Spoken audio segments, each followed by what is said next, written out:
well. And that's the Great Commission at Matthew chapter 28. And so I want to begin reading where Jesus says in verse 18, and Jesus came and said to them, all authority in heaven and on earth has been given to me. Go therefore and make disciples of all nations, baptizing them in the name of the Father and the Son and the Holy Spirit, teaching them to observe all that I have commanded you. Behold, I'm with you always, even to the end of the age. That's the ESV. Could be translated actually better than that at a couple of points. For one, go therefore and make disciples. The actual imperative in the text is make disciples. So the sense is as you are going and in terms of where you are in life, the imperative is to make disciples. Then you have some participles that follow, baptizing them, actually better translated, into the name of the Father and of the Son and of the Holy Spirit, and teaching them to observe all that I've commanded you. Behold, I'm with you always to the end of the age. So church planting, like foreign missions, is in a zeal to be faithful to the Great Commission that God has given to His church. And so what I put together here are some prayer notes so that you can take these home in family worship or in your private devotions. You can pray for what's going on in home missions in our presbytery. And a couple of things I'd like to say here. One is, I said this at presbytery, we are seeing unprecedented blessing in church planting in our presbytery. We've never had 11 mission works at one time in the 24 years the presbyteries existed.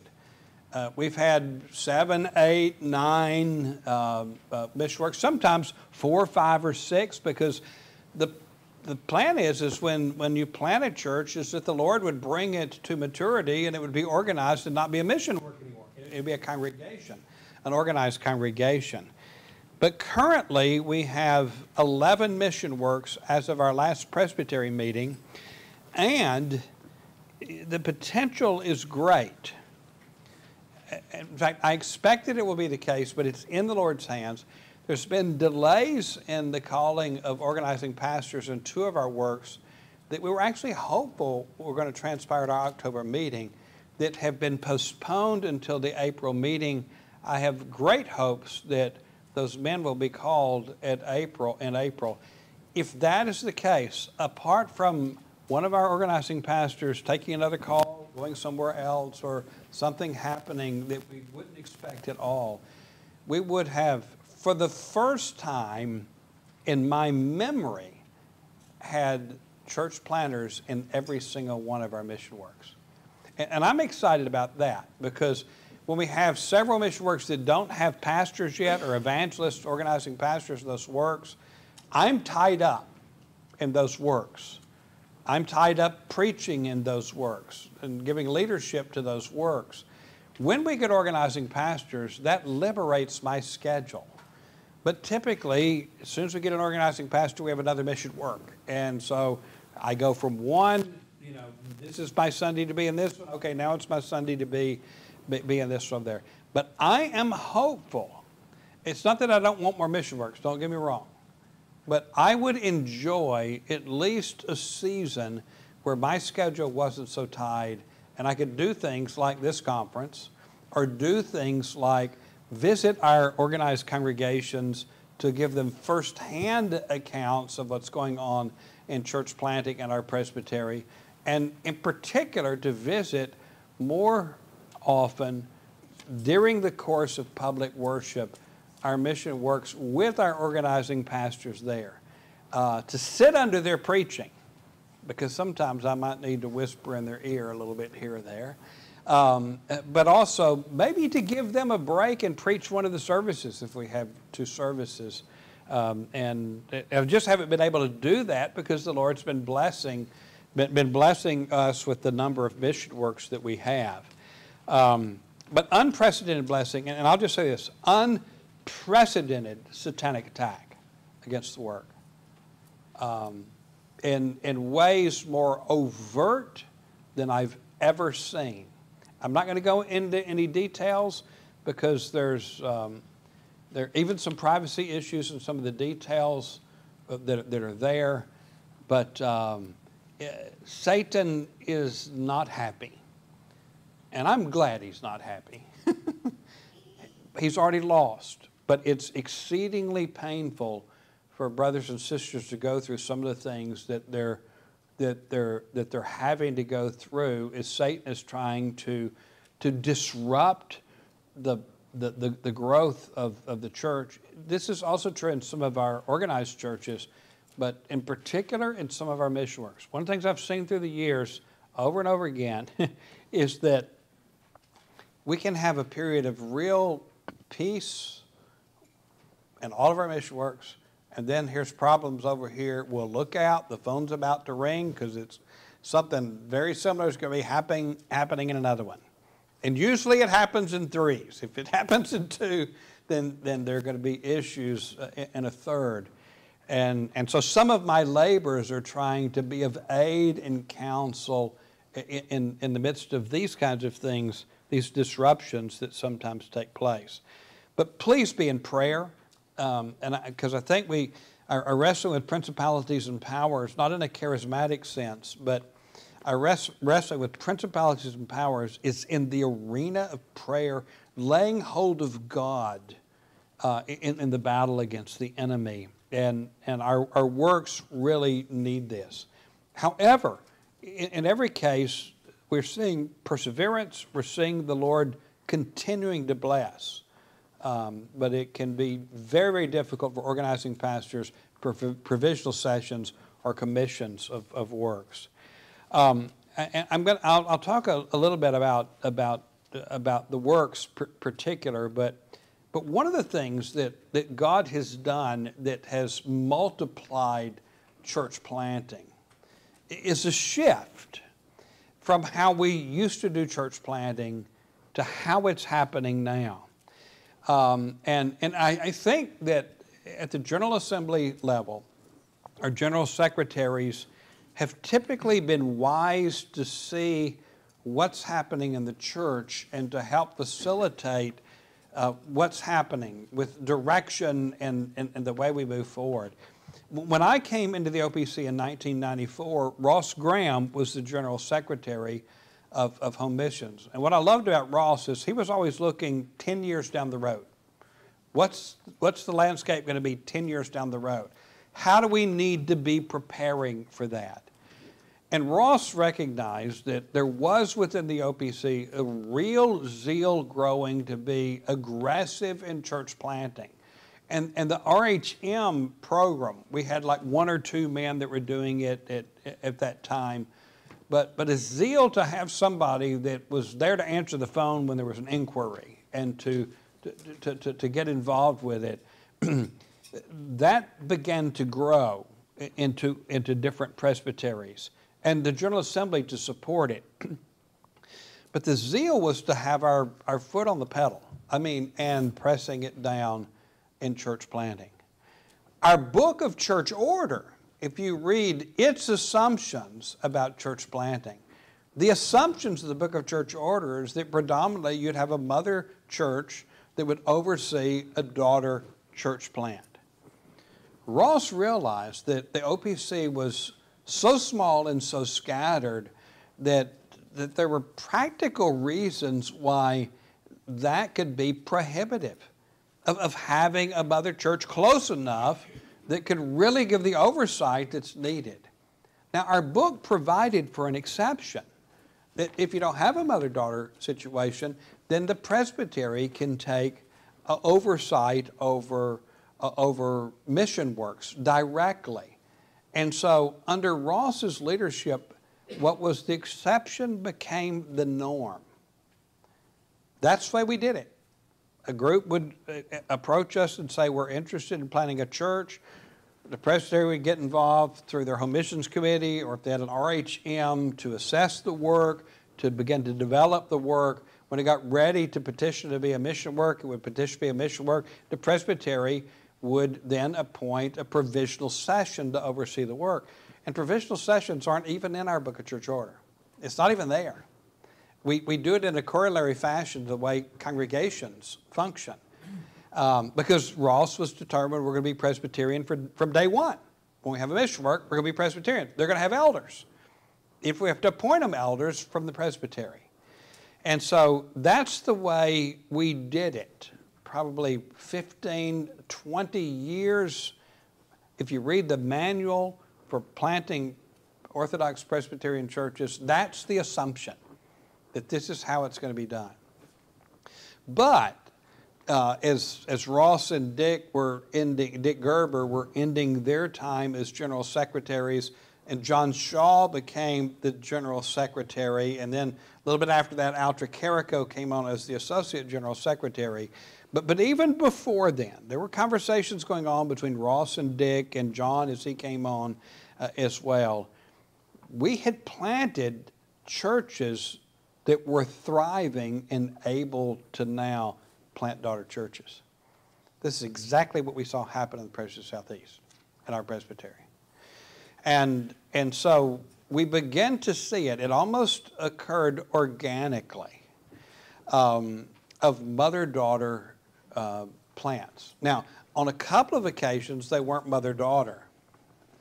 They could have been, but there were problems, serious problems in the church. But rather than just losing a lot of people, they came to the presbytery and says, would you plant a daughter church? That happened on 2 occasions. That's not the way you want to do it. And yet, in one of those occasions, you got 2 thriving churches that occurred. 2 of the occasions you have that. In fact, it's one of them. Now you got 3 thriving churches that have taken place. And in the other one, you have a 3rd new church plant that's taking place. And then working on reconciliation and the issues that kind of were causing division within the church. And so we sort of stumbled into this of people from the congregation going to plant others. And I talked about Virginia Beach, and I'm not going to go into detail, but just remind you of what we talked about yesterday morning about Virginia Beach. We went into Virginia Beach with the thought, let's be forward thinking about planting a church that plants churches. I'm going to quote Jim Heemstra again. When the church that I was pastoring came into the OPC in 1994, I thought Jim had lost his mind, literally. Because when we organized, we organized less than a year after we started as a mission work in what's now Chilhowie. And Jim wanted to speak. Of course, Jim always wants to speak, right? And because he was part of that history. And he got up, and I'll never forget what he said. He said, I was always taught, soul-winning Christians win soul-winning Christians. He said, you need to be a church-planting church. And we were a baby. It was the day we were organized, okay? And he was saying, you need to plant other churches. And I thought he had lost his mind. I said, why are you saying that, Jim? In less than a year, we had a daughter church in God's providence. So we went into Virginia Beach with this mindset. There's 1.5 million people in the Tidewater region. There's no OPC witness except for we start with this Bible study. As it began to develop, and then we brought in Lowell, who just has an evangelistic zeal. It's in his pores. It's just in his being. I think partly because he was converted in solitary confinement and couldn't talk to a single soul. And so he's been wanting to tell people about the gospel ever since he had an opportunity to be able to speak to people. And he bought it. And so he was forward looking, and he wasn't threatened, with, well, here's a group we could better serve by planting a church. And getting churches to think that way is difficult. And that's why I've used Virginia Beach to provoke to jealousy some of our larger churches. I'll tell them that on the floor of Presbytery. I'm going to tell you this to provoke you to jealousy, because you have people that are driving long distances to come to your church that would better be served, and their communities, if we planted where they were. And it had the wherewithal to do it. And I know one of our larger churches at one time, the pastor was very eager about planting again. Very eager. And Dan and Jeremy would remember this. But the session put the halts on it because they had some things they needed to address. And then the session says, we just like being together. And I'm having trouble to get them to think through in terms of, it's time for you to plant again. You can plant again. I love this church. It's a great church. But we can get comfortable when we're not thinking in that way. But Virginia Beach really became sort of a paradigm program. That's not the right word, but you know what I'm talking about. Because they were zealous about it. They planted in Yorktown. They planted at All Saints. And it's been painful. When all of your families that have children go to the daughter church, which is what happened in the Suffolk situation, it can be painful for the mother church. And they were having other struggles, internal struggles in the session. They're having all kinds of, Satan was coming after what was going on. And the Lord's sovereign over it all, and things are going well. But we've seen the multiplication of this with Mechanicsville and Short Pump, Virginia. And so I'll get into that one that's on your list here. Mechanicsville, Knox PCA was very small when it called Jeff Downs to be their pastor. And Jeff was a PCA minister who desperately wanted to be in the OPC. He just loved the OPC. He had come under care of our presbytery when he was in seminary, but he did an internship. He was licensed at different presbytery. There aren't many calls sometimes, and men sometimes can't find calls within the OPC, and he found a call in the PCA.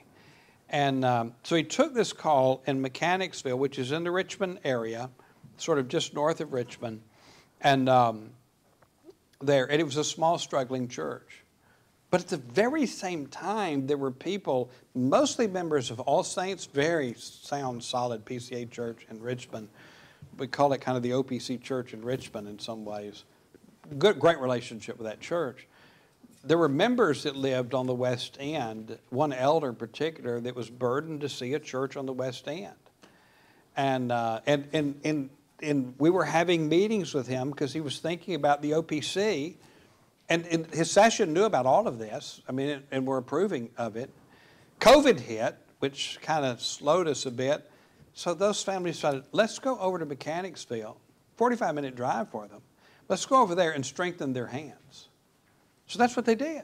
They went over there, and the elder became an elder there.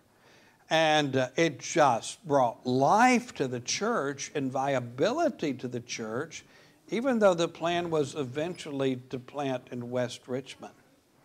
And what happened, and here's where you really see faith, and I credit Jeff Downs because he liked it.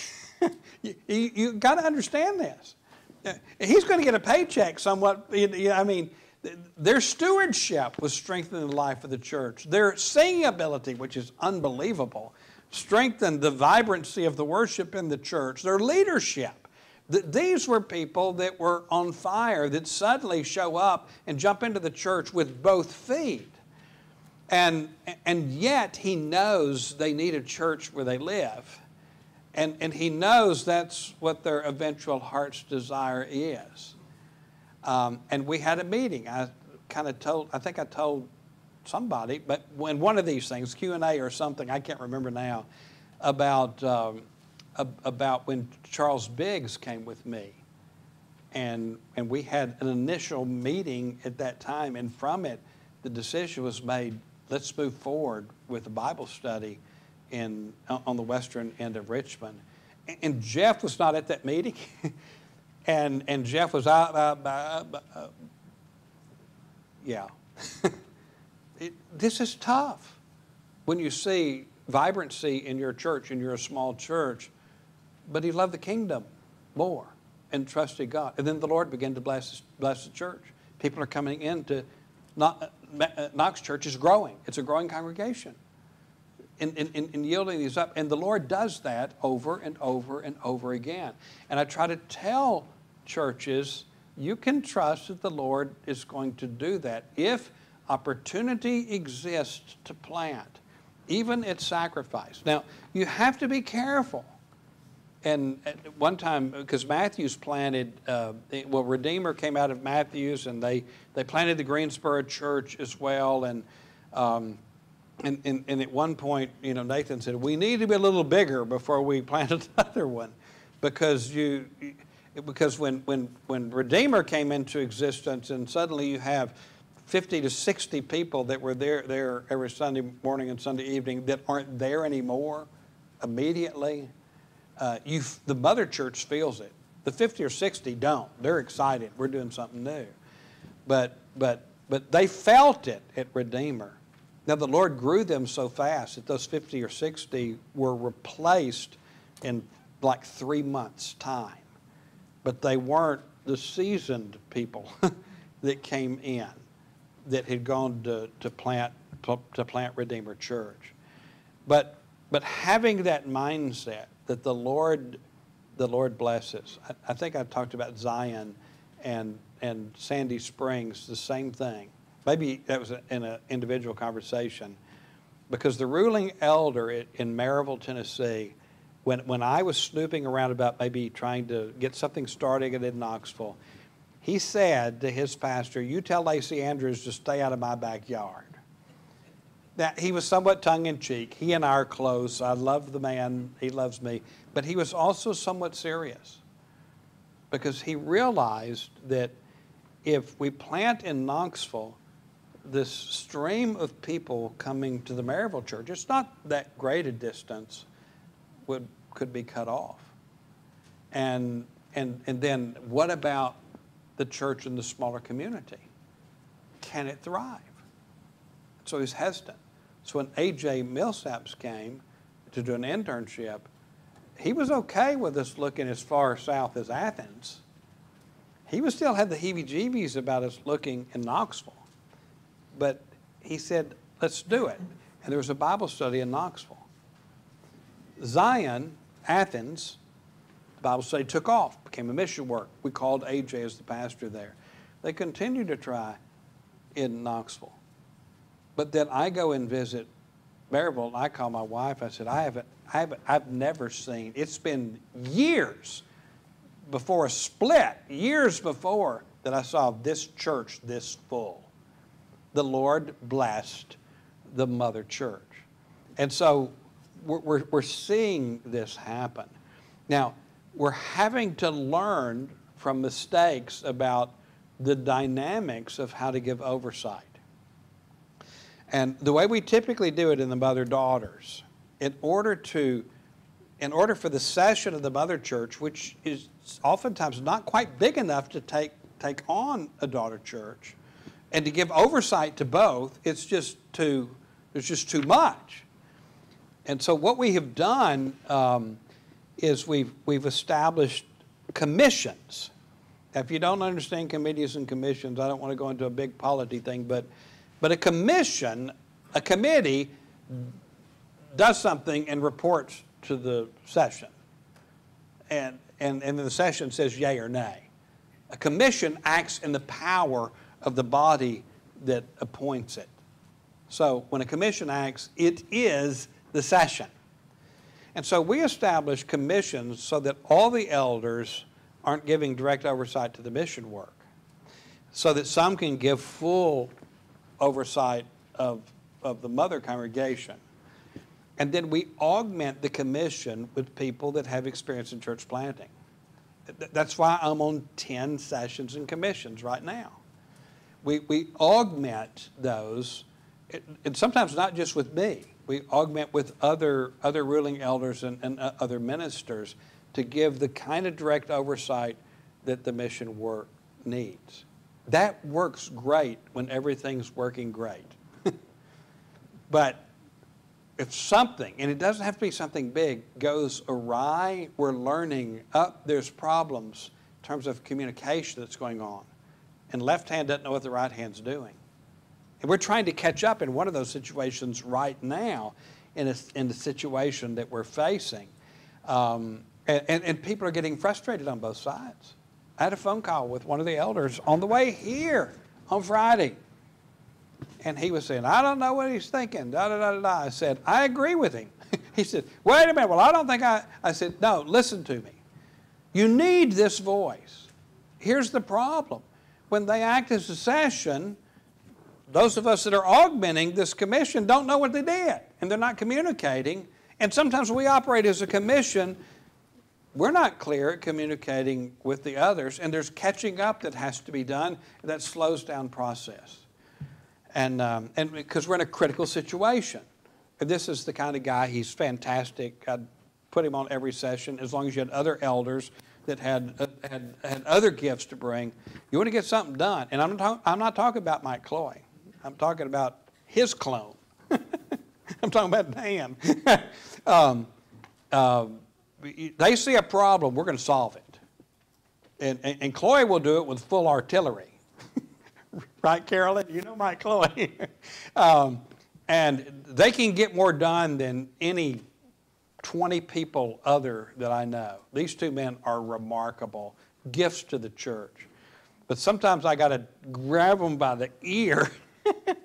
and they'll tell you that. You can ask them. But we have to learn to be able to communicate better.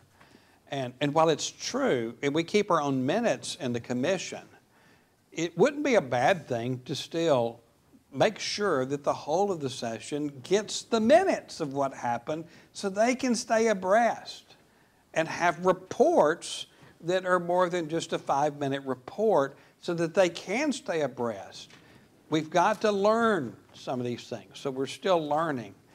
But if things are going great, the commission thing works fantastic. If things go awry, it can spin out of control pretty quickly. So we're having to learn some things about that. But what that did was it multiplied our church planting exponentially. You know, as you have churches that are planting daughter churches. And in 2 cases, they were not large churches. In Mechanicsville's case, it was what you would call a small church that planted a daughter church. And I'll just tell you this, and if they see it, I don't care. I got a little bit frustrated with our General Assembly Committee. We have a wonderful program called Seed and Sower for mother-daughter churches, where they provide a matching grant of up to $54,000, one-time payment to help a mission church get off the ground and a mother-daughter. They have objective criteria. I don't have any problem with objective criteria. They can be helpful. But in the case of Mechanicsville and Short Pump, our application for the Seed and Sower grant was denied by the committee because you have to have 8 families. We had 5 families. And I had a sit down with our general secretaries and said, you are discouraging small churches from planting daughter churches. It takes more faith for Knox session to step out and plant a daughter church than it does for Shiloh to send 20 families to plant Zion, which just perfectly meets the way they're. And I understand if they make an exception for us, they'll have to make an exception. I understand all those things. And I had my say, and they had their say, and we hugged each other's neck through Zoom. I mean, and move on. I'm very appreciative of the labors. But I do want to say this. If the Lord in His providence makes the provision, smaller churches can do it. I've seen it happen, and I've seen in every case the Lord bless the smaller church when it's done it, or the larger church when they've done it. I'm not telling you a lot about the mission works and doing that, so I want to talk some about these mission works. But that's how things have changed in the last 10 years in terms of approach that has exponentially multiplied our church planting opportunities. Everybody always wants to know about neon. Everybody loves neon, and rightfully so. and I love them more than you guys do. I was the pastor of the mother church. We started the work in Neon. When Seth Long and his family and Doug Brink and his family, they were in the work at that time. When they drove up to our church after talking, Jim Heemstra, again, Jim sent them to the London church to visit, to our church in Bristol, then to our church. We were the only organized church at the time. And when they drove up, I fell in love with these families and their zeal to see a faithful church planted.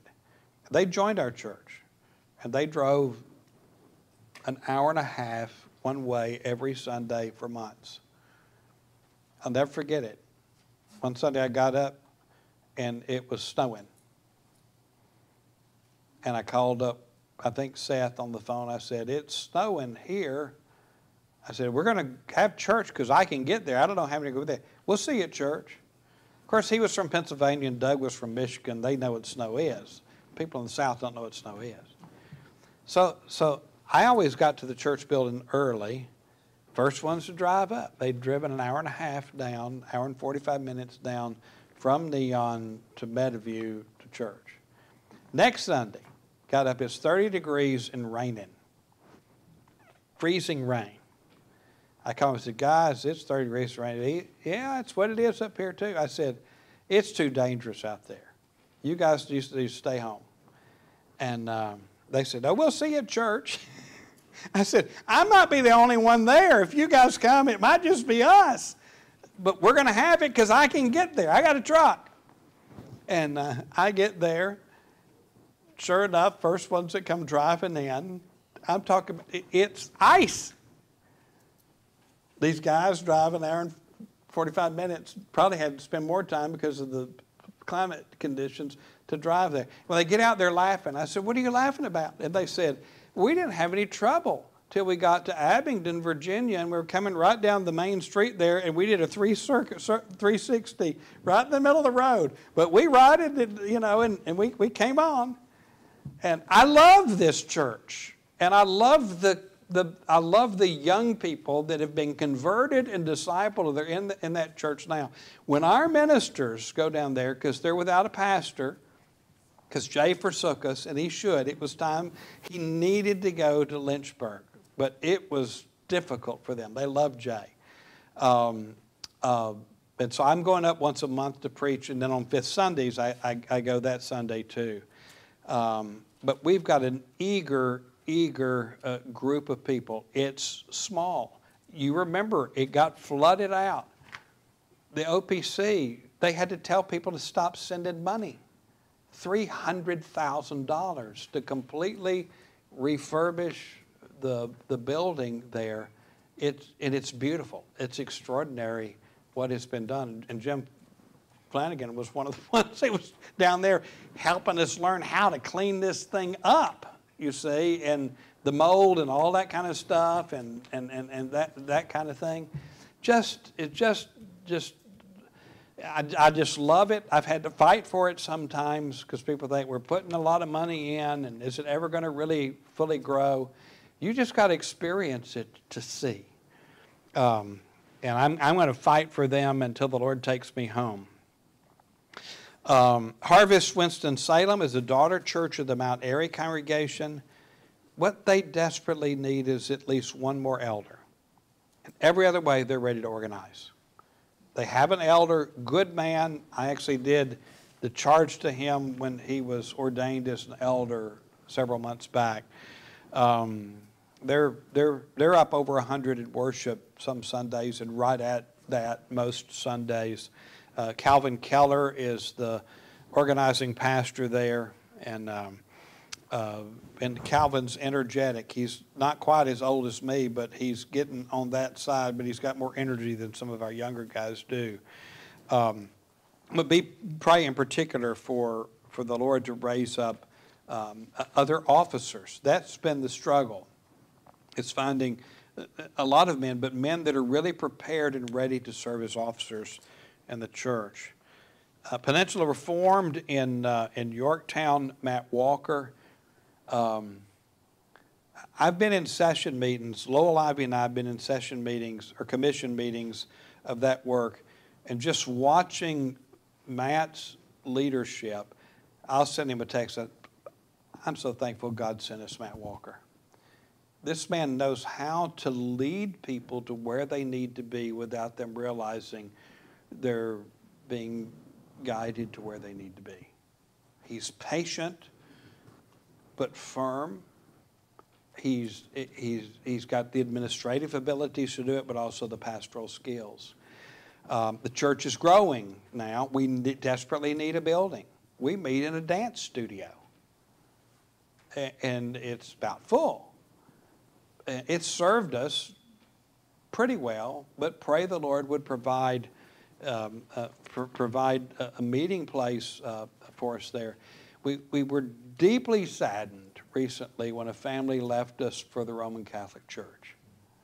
It was heart-wrenching. There was no indication. The man just told Matt, I need to meet with you. And, well, we've decided we're going to go to the Roman Catholic Church. And did everything we could to dissuade. But the Lord is blessing the work.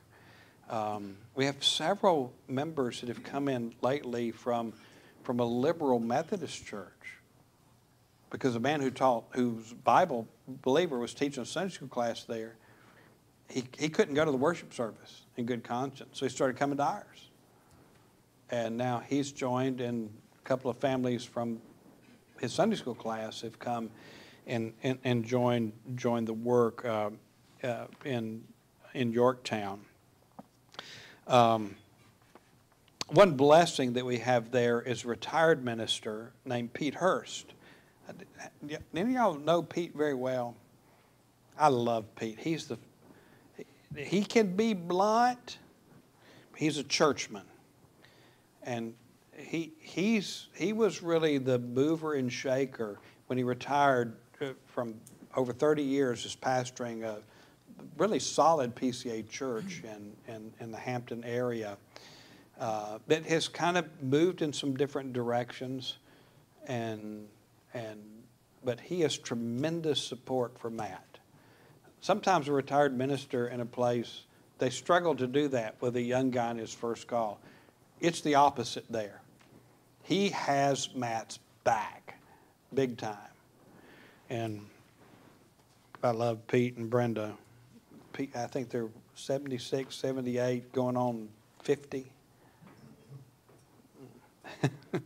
So I told you something about Landis and Marion. I'm not going to get started on that. And just a couple of things there without going into a lot of details. This was a little PCA church that sometimes it would be more robust in its history. They had one minister probably 15 or more years ago there out of Greenville Seminary that was just a perfect match. He's with the Lord now. And you guys could probably tell me, Philip Seeley. You know Philip. And he took another call, and then the church had its ups and downs. When they approached us, they had 4 members and their church building. And then they had a couple that was relocating from Fredericksburg, Virginia, that were in the OPC church there, to Marion, that told them, they were worshiping with them when they were in Marion. They said, if you go into the OPC, we'll join the church.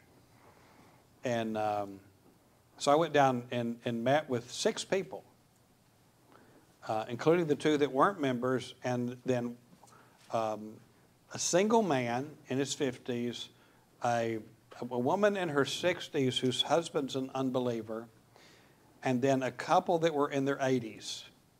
That was the group. They were adamant God's not finished with our church.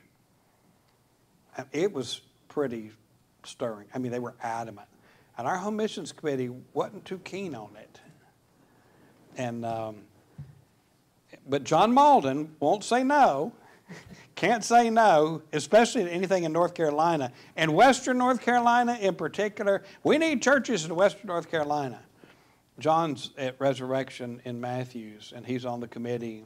And John's pushing 80 now, I think, going on 50. But just their commitment and their zeal, and they weren't getting any help from their presbytery. I'm not faulting the presbytery. It's a dying church. You have to recognize that. And but it took some time. One thing that really helped was Mike Cloy called me up and says, "What's this I hear about down in Landis?" Because he and Debbie were thinking about relocating to Morganton, which is 30 minutes away. I said, well, something might be brewing.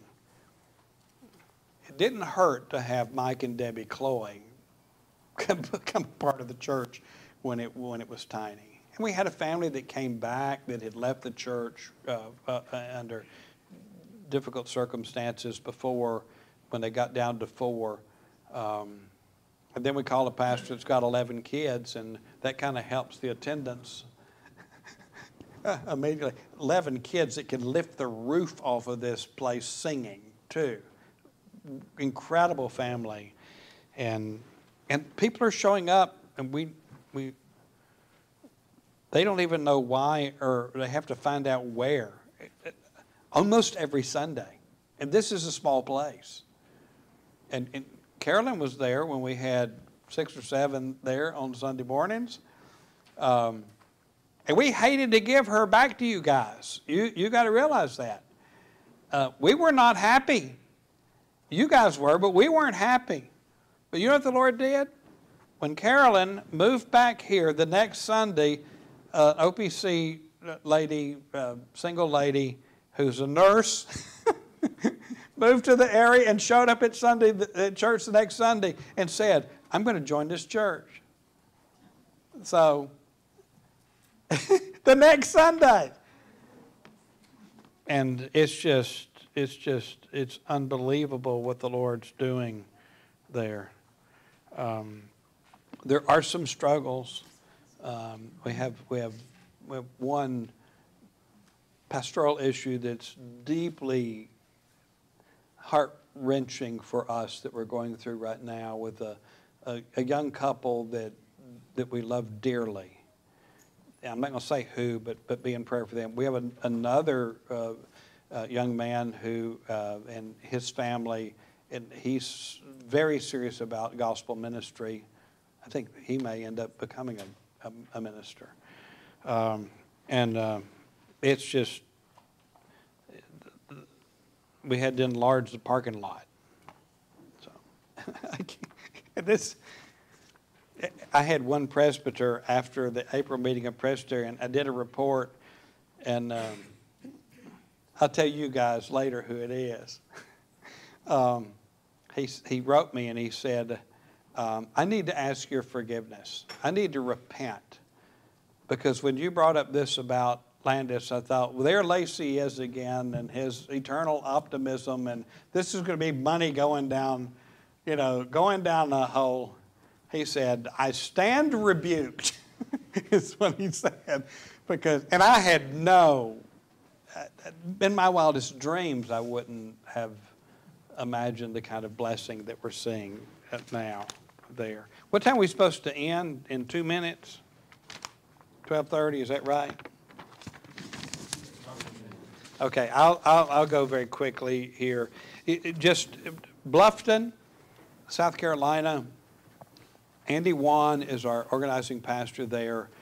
We believe we've turned a corner there. This is where you learn from your mistakes. We probably should have never started the work to begin with, under the circumstances we were in. But the Lord kept sending people, even though there was a lot of dysfunction. And we thought they were unifying around bringing Andy in, and it didn't take 6 months before some that were disgruntled about everything. Some people are like that. They're not like this church. There's some people that are just like that. They're disgruntled about everything. That left, and it broke our hearts. We love these people, but it's probably for the good of the church.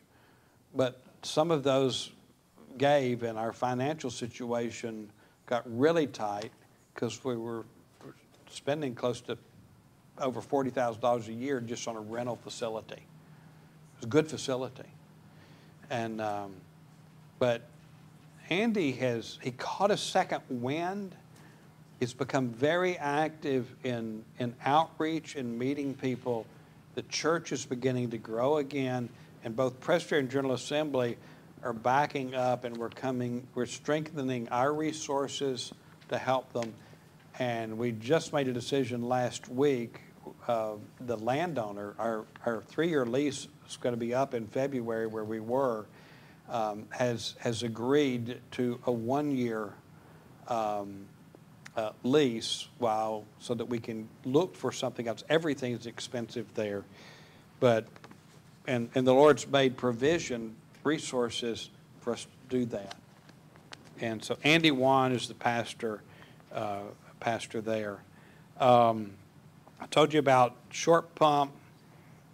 All Saints, I told you, I think, was it in Q&A or when something, no, it was when I was talking about Reformation. I can't remember when I said what. Please be in prayer about the immigration situation with John Nyman in particular. He's a very godly man, a gifted minister, does a lot of outreach and evangelism, and routinely, at least once a month, sometimes twice a month. The congregation will go downtown Suffolk. He does street preaching. They hand out literature and engage people. He's really gifted at street preaching. John is.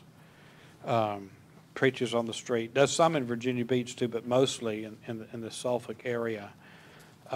We did just lose a family that had 13 kids. It was very, very sad. In the end, I think God has His purposes, in things that happen. Mentioned about Zion in Athens. One thing is pray for, because AJ still lives closer to the Maryville area, and he's looking for housing. And I think getting him to where he can actually move into the community itself is going to help. The good thing about AJ is AJ knows how to speak East Tennessee. If you meet AJ, he wears an orange T-shirt with Tennessee across the front of it. But he can talk about Gerhardus Voss in East Tennessee.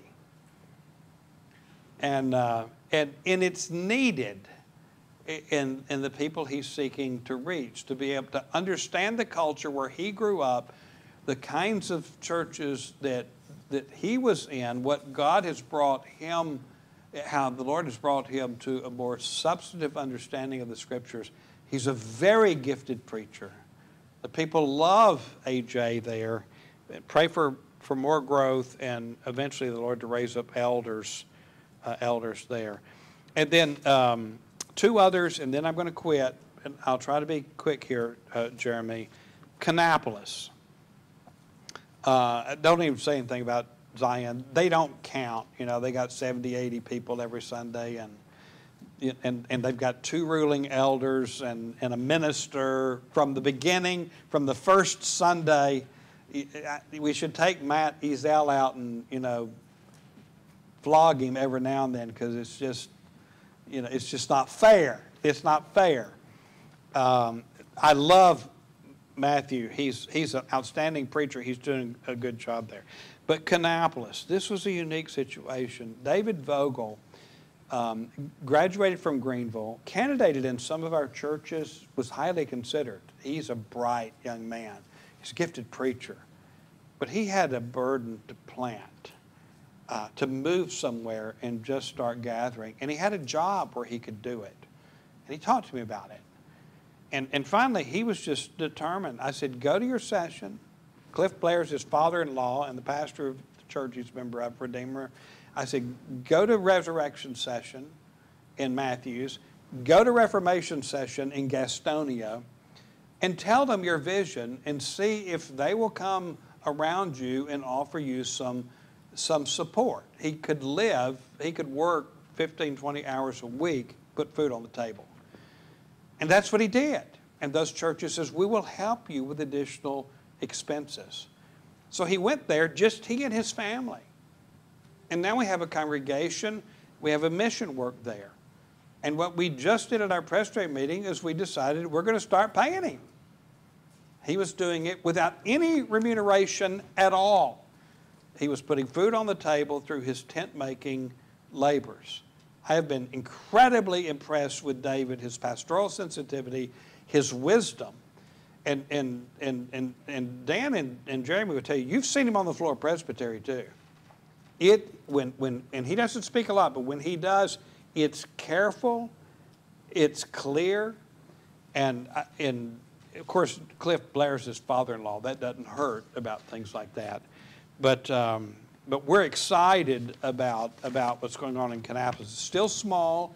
They have between 15 and 20 people there on Sunday morning, and a little bit less on Sunday evenings, and some interesting folks that the Lord's drawing in. Some that have some pastoral issues that are with them, but this was his burden. You know, he just moved, bought a home, moved, and just started meeting people, and a church is being planted. And then very quickly, Johnson City, Tennessee, where Jason Roddy has been stated supply for 9 years in a PCA church, got to the place of where they were ready to think about organization, have a ruling elder, and realize that, well, if we organize, then Jason will have to come into the PCA. And though Jason could do that in good conscience, his strong preference was to stay in the OPC. He's been in the OPC for the 9 years he's been there as regular supply. I said, go to the overseeing session. Go to the mother church. You know, get their blessing. I said, I can't even really give you counsel until you do that. That's my counsel. And the session at Westminster and Kingsport was encouraging. Yes, we see this. You'll be a good match there. This is what you need to do. Unanimously, we'll call the congregational meeting for you to vote to leave the PCA and to petition the OPC. No animosity towards Westminster Presbytery or the PCA in general at all. Just a better fit in the OPC. And I think being in the OPC is going to help them grow. I've seen that happen. When there's a sea of PCA churches around, some of them good churches, being in the OPC distinguishes you. And there are people that seek that out and helping to grow a church. Probably half the members now are OPC. Let Seth Long, our elder, and Neon, his daughter, son-in-law, and kids are members of that church. Matt Figueroa's mom and dad are members of that church, and son and daughter-in-law are members of that church. And there are others that have had OPC backgrounds that were members of the church. It just made sense, too, when your pastor is and half your congregation are OPC. And we were delighted by the way Westminster Presbytery and Westminster Presbyterian Church, you know, saw this as in no way schismatic. This is for the kingdom's sake, and this is better. So they're excited and raring to go. And I expect they will probably be organizing early in the next year. So that's the Clarkston work, briefly, I think I said this already. Malaku is not continuing with the church planting effort. Clarkston is too transient with the refugees. The refugees come there. They need help. We help them. They get upwardly mobile. They move other places where there's more opportunities for them. Many of them are Muslims, other religions that we're trying to reach as well. You know, some are Christians. There's over 100 ethnic groups within a 1 square mile piece of territory in Clarkston. That's why we're there. But the church at Redeemer that has an Eritrean as their pastor is going to continue the mercy ministry down there through the members of the congregation. And Malaku is turning his attention to how to strengthen the Presbyterian Church in Ethiopia and in Eritrea. Special focus on Ethiopia. He's Ethiopian. in translating works into the Amharic language. Foreign Missions Committee, the General Assembly, and also of the Presbytery are working together to assist in that. But the Mercy Ministry is continuing. It's not going to have the church planting focus it did in the beginning. It's daunting. It's difficult to do. So people that they've reached have joined Redeemer. There are a number of refugee families that are members of Redeemer in Atlanta now. So, okay, I'm done. I went too long. My stomach's starting to growl.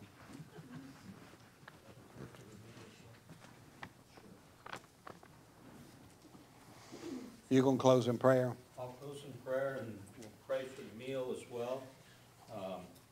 We're generally around this time about ready to go, so let's close our time in prayer.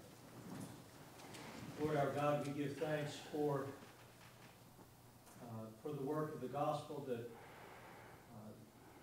you are doing in our presbytery. We thank you for the report on these works. We thank you for the labors of Lacy as he encourages these works. We give thanks for the men that are laboring as church planters, and for those that you have gathered in each place to build your church. And we do pray that you will continue to build it and increase it, and that we would see additional churches planted, and that the lost would be gathered into yourself. We thank you for the work that you are doing here throughout this presbytery.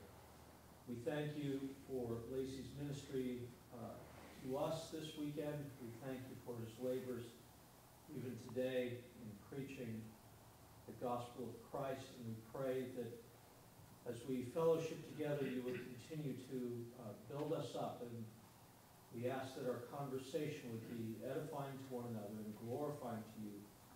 We give thanks for the hands that have prepared the food. We thank you for your provision for us in it. And we pray, Father, that you would strengthen us for your service, even today.